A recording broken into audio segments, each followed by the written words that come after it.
گزر رہے ہوتے ہیں، جس پریشانی سے آدمی جب گزر رہا ہوتا ہے تو اس سے جو کیفیت پیدا ہوتی ہے وہ غم کی ہوتی ہے۔ تو اللہ تعالیٰ بتا رہے ہیں خوف حزن کا مجھ سے دوستی لگا لو، سارے خوف دور، سارے غم دور۔ پھر یہ سوال اٹھتا تھا، ممکن ہے بات اللہ تعالیٰ آخرت کی کر رہا ہو، ہمیں تو اس وقت موجودہ ضرورت، تو اس لیے درمیان میں ایک صفت بتائی، الذین آمنوا وکانوا یتقون، یہ تو دوستوں کی صفت ہے۔ آگے جو میں اس جملے سے آگے بات ریلیٹڈ کہ لہم البشری فی الحیاۃ الدنیا وفی الآخرہ، میرا یہ جو وعدہ ہے کہ تو سارے خوف سارے غم میں دور کر دوں گا، وہ صرف آخرت کا نہیں بلکہ تم جس کیفیت سے تم گزر رہے ہو تو اب ہے، تو اب ہے۔ لوگوں نے حکیموں کو چھوڑ دیا، آپ کے پاس آ گئے، تو سر میں درد تو اب ہو رہا ہے، اب وہ جو شاندہ پلا رہا ہے یہ تو کل جا کے آرام آئے گا، اور ادھر کھلائی اس کو ایک پیناڈال 15 منٹ میں ٹھیک ہو کے بیٹھ گیا، تو انہوں نے کہا جی گولی کھاؤ جو شاندے چھوڑو۔ تو غم تو اب ہے، خوف اب ہے، وعدہ آخرت کا ہو تو تسلی کیسے ہو؟ تو جس چیز سے آدمی فوری دوچار ہوتا ہے اس کی تسلی آدمی فوری چاہتا ہے، تو اللہ نے اس کو مقدم کیا، لہم البشری فی الحیاۃ الدنیا، کہ تمہیں بشارت ہو دنیا کے خوف غم بھی چنے جائیں گے، وفی الآخرہ، آخرت کے بھی چنے جائیں گے۔ کیا اس میں کوئی تبدیلی ہو سکتی نہیں؟ لا تبدیل لکلمات اللہ، رب اپنی باتوں سے نہیں پھرتا، تم ہی پھر جاتے ہو۔ یہ کیا ہے؟ ذالک هو الفوز العظیم، یہی ہے اصل کامیابی۔ تو ایک نسخہ قرآن بتا رہا ہے، یعنی سارے منفی جو حالات پیدا ہو چکے ہیں ان سب سے نکلنے کا نسخہ قرآن دے رہا ہے کہ اللہ سے دوستی، اللہ کے دوست۔ اب اللہ کا دوست ہمارے بر صغیر میں اسے سمجھا جاتا ہے جو دنیا کا کوئی کام نہ کرتا ہو، مسلح ہو اور تسبیح ہو اور بس وہ اللہ اللہ کر رہا ہو، کہتے یہ تو اللہ کا ولی ہے۔ اور جو چوک میں کھڑا ہوا ریڑھی پہ خربوزے بیچ رہا ہے اس کو کوئی اللہ کا ولی نہیں سمجھتا۔ جو صحیح تولتا ہے، صبح سویرے دھکے کھاتا ہے، اپنے بچوں کے لیے حلال روزی لے کے آتا ہے، اس کو ولایت نہیں سمجھے۔ پھر جہالت زیادہ ہوئی تو ولایت ایک وراثت بن گئی، ولایت ایک وراثت بن گئی۔ یہ کوئی وراثت تو ہے، آپ ایک محنت سے گزر رہے ہیں، اس کے بعد آپ کو ڈاکٹر کہا جائے گا، اللہ تعالیٰ آپ کو صاحب اولاد کرے کل کو، تو آپ کے بیٹے کہیں ہم بھی ڈاکٹر ہیں، اس لیے کہ ہمارا باپ کدھر من سلطان بود کہ میرا باپ بھی ڈاکٹر تھا تو لہذا ہم بھی ڈاکٹر ہیں۔ تو جیسے یہ ایک انتہائی احمقانہ بات ہے، ایسے ہی ہمارے بر صغیر میں جہالت کی وجہ سے ولایت بھی احمقانہ طور پر ایک وراثت بن گئی کہ یہ بھی وراثت ہے کہ جو ایک اللہ کا کوئی بڑا بزرگ گزرا اس کا بیٹا بھی وہی کچھ، اس کا پوتا بھی وہی کچھ ہے، اس کا پڑپوتا بھی وہی کچھ۔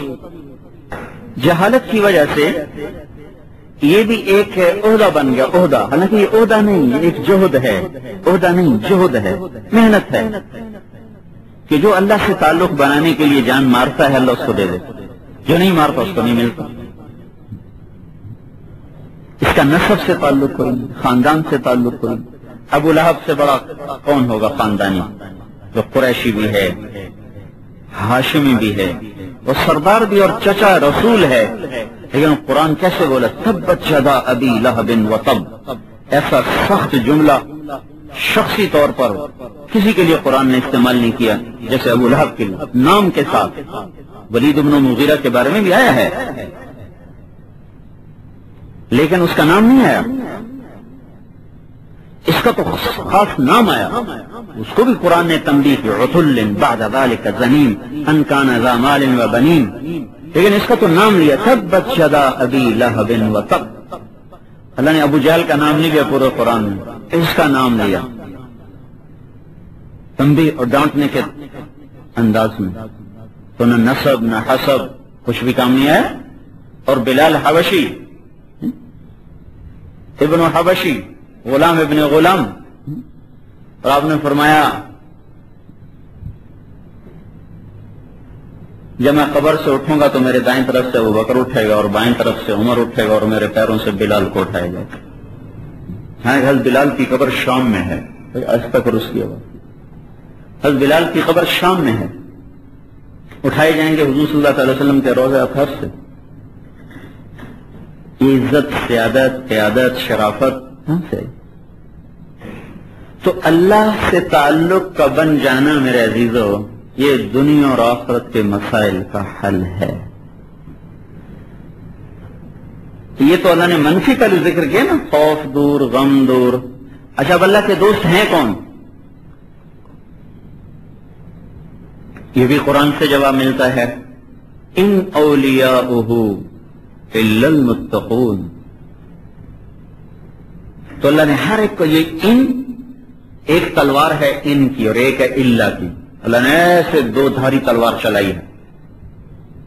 ایسی تلوار یہاں استعمال کی ہے جس نے یوں دو دھارا اس کو توڑا ہے. ان اولیاؤہ الا المتقون، کہ یہ کوئی حسب نسب کی چیز نہیں ہے، یہ کوئی وراثت کی چیز نہیں ہے.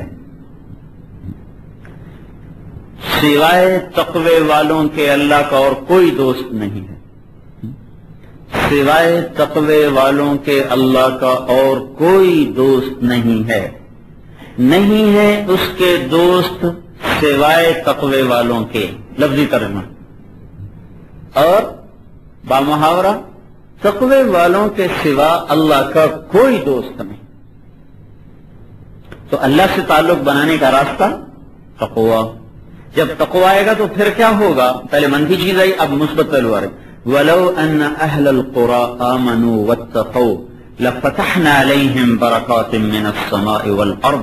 کہ جب یہ پاکستان والے تقوی اختیار کریں گے، ایمان کو بنائیں گے اور تقوی اختیار کریں گے، یا ترکستان والے، ایران والے، پوری دنیا کے انسان، تو میں کیا کروں گا؟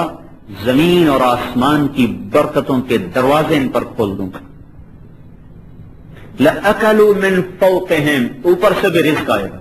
وَمِن تَحْتِ أَرْجُلِهِمْ، جہاں قدم رکھیں گے زمین بھی رزق نکال کے باہر نکال دے.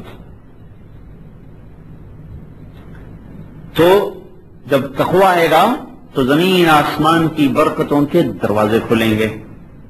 اس کا مطلب یہ نہیں کہ ان پر کوئی حالات نہیں آئیں گے یا ان پر کوئی تنگی نہیں آئے گی یا کوئی آزمائش نہیں آئے گی. آئے گی، لیکن کیا ہوگا؟ مَن يَتَّقِ اللَّهَ يَجْعَلْ لَهُ مَخْرَجًا، کہ جب ان پر کوئی بھی حال آیا اور یہ تقوی پر باقی رہے تو ان کے لیے راستہ نکالنا میرا کام ہوگا. وَيَرْزُقْهُ مِنْ حَيْثُ لَا يَحْتَسِبُ، اور انہیں رزق دینا میرا کام ہوگا وہاں سے جہاں سے ان کا وہم و گمان بھی نہیں. ان کے لیے، کافر کے لیے نہیں. کافر کے لیے قانون اور ہے، ہمارے لیے اور ہے. آپ کے میڈیکل کالج میں آپ کے ساتھ کالج کا معاملہ اور ہے، مریض کے ساتھ اور ہے، اور آنے والے کے ساتھ اور ہے. آپ کی نسبت اور طرح کی ہے، مریض کی نسبت اور طرح کی ہے، مریض کی بیمار پرسی کرنے والے کی نسبت اور طرح کی. اس دھرتی پر کلمہ گو مسلمان کی حیثیت اور ہے اور کافر کی حیثیت اور ہے. کافر کے لیے موت تک چھٹی ہے. ذرهم يأكلوا ويتمتعوا ويلههم الأمل فسوف يعلمون. ذرهم يخوضوا ويلعبوا حتى يلاقوا يومهم الذي يوعدون. یہ اللہ تعالیٰ کا قاعدہ قرآن میں ذر کے ساتھ، ذرنی ومن خلقت وحیدا ذرنی والمکذبین اولی النعمت ومہلہم قلیلا ذرهم يخوضوا ويلعبوا. ذرهم، یہ ذر ذر ذر ذر ایک قانون بتا رہا ہے. کیا کہ کافر کی موت تک چھٹی ہے، ان کے لیے کوئی تقوی، کوئی قانون نہیں. ان کو موت تک اللہ نے دینا ہے اور اچھی طرح دینا ہے. اور پھر لیس لہم فی الآخرۃ الا النار، موت کے بعد ان کے لیے سوائے جہنم کی آگ کے اور کچھ نہیں. ہمارے لیے کیا ہے؟ ہمارے لیے دستور اور ہے. وَلَنُذِيقَنَّهُم مِّنَ الْعَذَابِ الْأَدْنَىٰ دُونَ الْعَذَابِ الْأَكْبَرِ لَعَلَّهُمْ يَرْجِعُونَ. تو تم اگر میری نہیں مانو گے تو تمہیں تھپڑ ماروں گا فوری، لیکن ہلکا تھپڑ ہوگا، چھوٹا عذاب ہوگا تھوڑا عذاب ہوگا، بڑا عذاب نہیں ہوگا، بڑا عذاب آخرت کا ہے. ولا عذاب الآخرت اکبر، آخرت کا عذاب بڑا. فیعذبہ اللہ العذاب الاکبر، آخرت کا عذاب بڑا. النار الکبریٰ، دوزخ کی آگ بہت بڑی، آخرت کی پکڑ بہت بڑی. اور آخرت کا عذاب بہت بڑا وہ کافر کے لیے. دنیا کا عذاب کتنا ہی بڑا کیوں نہ ہو بہت مختصر، بہت چھوٹا ہے، اور ہمارے لیے اور تھوڑا ہے. اگر ہم اللہ اس کے رسول کے حکموں کو چھوڑیں گے تو ہمیں فوراً اللہ تنبیہ فرمائے کہ ہم توبہ کریں. اگر یہ نہیں ہوگا، اگر اللہ کسی کو تنبیہ نہ کرے تو وہ مارا گیا، برباد ہو گیا، اس لیے کہ سارے گناہوں کا بوجھ لے کے آگے چلا گیا.